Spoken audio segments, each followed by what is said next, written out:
My name is Patrick, P-A-T-R-I-C-K.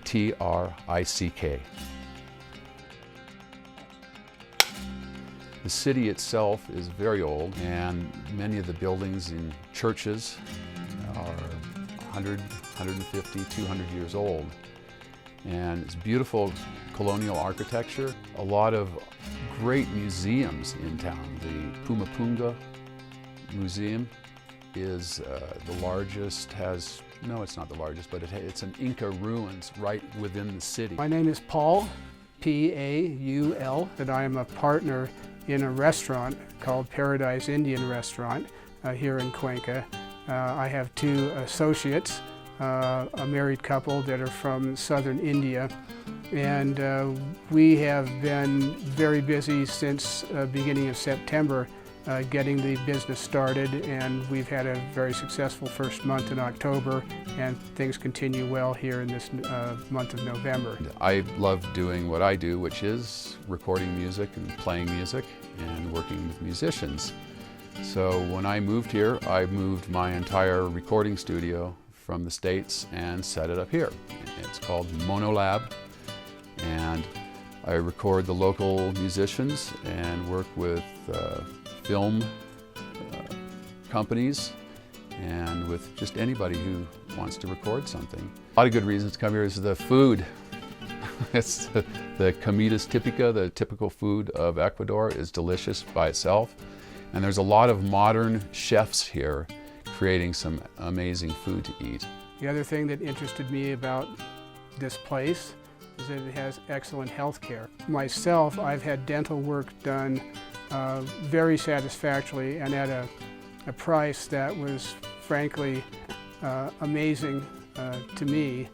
I would say that the general price of health care here is probably in the neighborhood of 10% to 30%, depending on procedures and other aspects of what you'd pay in the United States.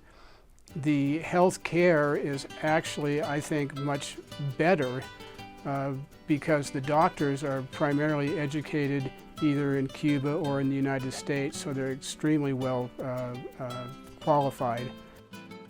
The thing that interested me most about Cuenca in particular, there's a relatively low cost of living. It's fairly easy to live comfortably on $1,000 a month in Cuenca. You can live on less. It depends on how comfortable you are with living in the city or in the country. You can get pretty good deals on housing and all around. The further away from the city you get, the harder it is to get around. You need to be depending on buses. And if you're on a real budget, you wouldn't be taking taxis. But it's very friendly to pedestrians here. It's very friendly for bicycles. I would say that of all the many things that I find really positive about living in Cuenca, and of all the things there are to like here, perhaps the very best aspect is the friendliness and accessibility of the locals. And then there's the people. People are just incredibly friendly here, really nice people. Climate-wise, it's fantastic. It's not super hot here. There's quite a few clouds actually, and which is, you know, coming from Washington State, it's cloudy there too. So it's comforting in a way, I guess. And so there's rain that comes through, but we're at the crest of the Andes with the Pacific Ocean on one side and the Amazon rainforest on the other. So you have this beautiful warm air that flows up from the east all the time, coming in and cleans the air of the city, and that's a beautiful thing. If you have the opportunity to come and visit, just get a feel for the city, for the country, for the culture, before moving down here, that would be wise. I did visit Ecuador before I moved here, but it was in 1978, so there was a 40-year lapse actually between the time that I first visited here and the time that I moved here.